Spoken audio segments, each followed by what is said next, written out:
join me as we make a little bit of money selling some calves and lose some money with the death of a calf. Your typical Minnesota weather likes to make everything a challenge. Today we have freezing rain and sleet and snow to contend with.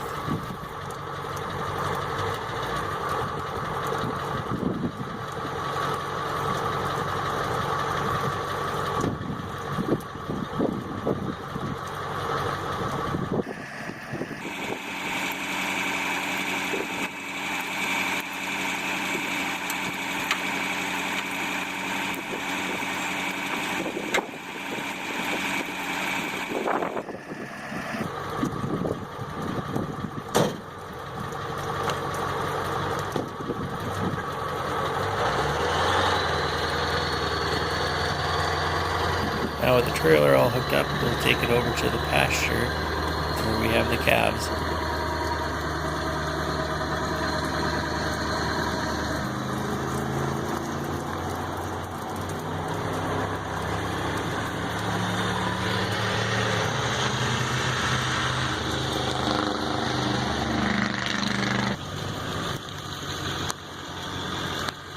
I set up a makeshift corral next to the cattle water.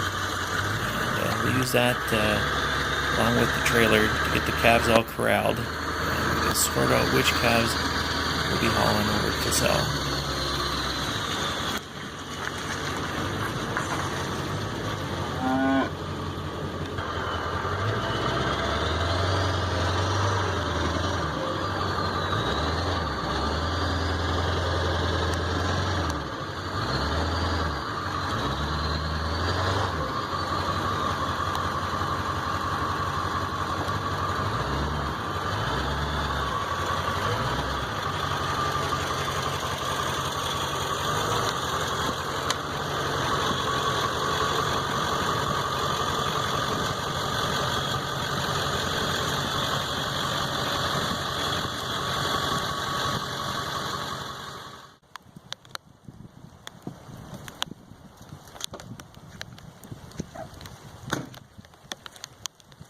I've dumped a little bit of ground organic buckwheat into a feeder to help lure the calves in.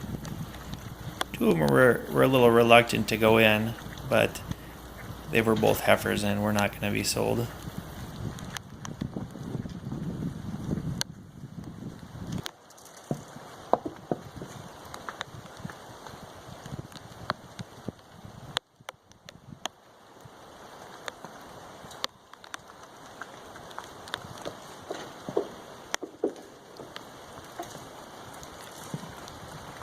Now I'm trying to load only 2 of the calves that are all in the corral here, and needless to say, they're less than willing to get in the trailer, and they're doing everything they can to get back with the rest of the cattle and avoid being separated from the group.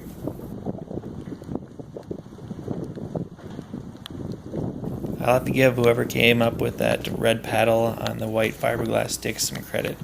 It's very effective at separating the cattle and very simple. It's just a hollow red container at the end of the white fiberglass rod that has some BBs in it, and it rattles if you shake it. And it works quite well to separate and sort cattle, although it might not look like it in the video.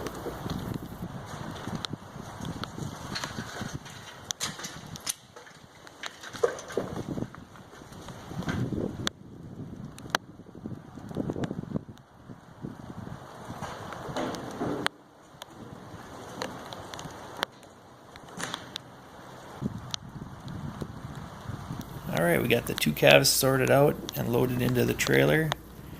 We'll open up the gate and let the rest of them back out into the pasture and get things picked up, and we'll get on our way. Even with the bighorns, Highlander cattle are typically very docile and normally not difficult to manage. You just have to be mindful of the horns and pay attention to what's going on.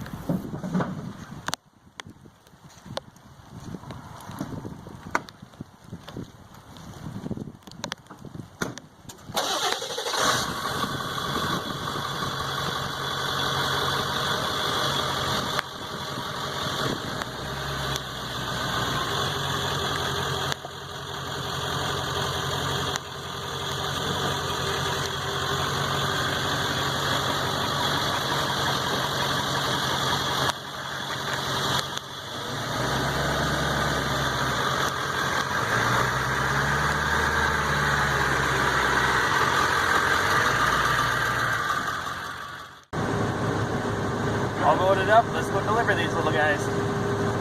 Pick a little nicer day, a little less freezing rain.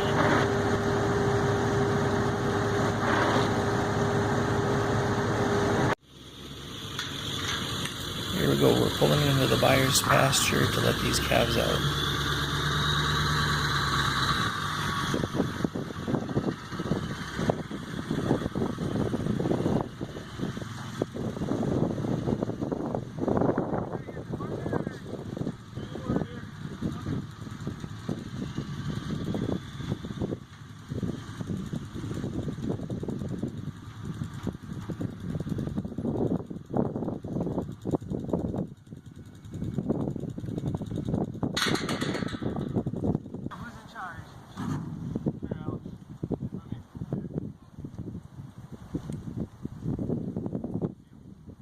The calves weren't too sure what to think about the dogs.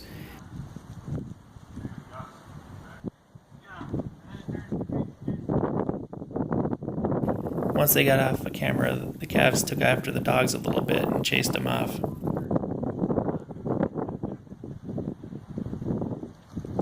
I returned home to find a cow had calved in some low ground. As she tried to dry the calf off, the ground turned into mud, and the harder she tried to dry the calf off, the muddier the calf got.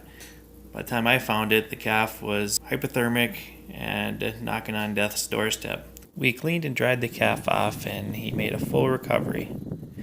Unfortunately, that isn't always the case. A few days later, I found this calf out in the field, laying there unresponsive. It appeared to be too weak to nurse. We tube fed the calf, hoping that it would bounce back.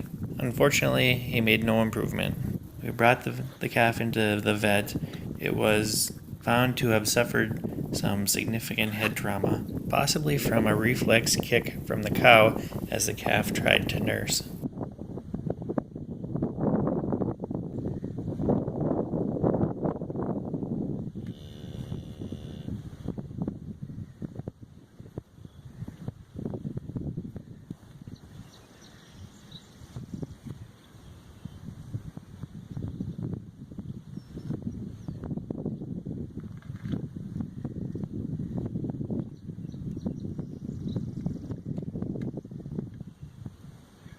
The idea of tube feeding the calf was to get fluids and nutrients into the calf without the calf aspirating or inhaling the liquids as it's being fed, because of it being so weak that it wouldn't nurse or suck on a bottle. This little guy made it almost a week with little improvement before he finally passed away. The kids learned a lot about life and death this week. They got to share in the joy of being able to save the one calf that almost froze to death, and experience the sorrow of the loss of this calf.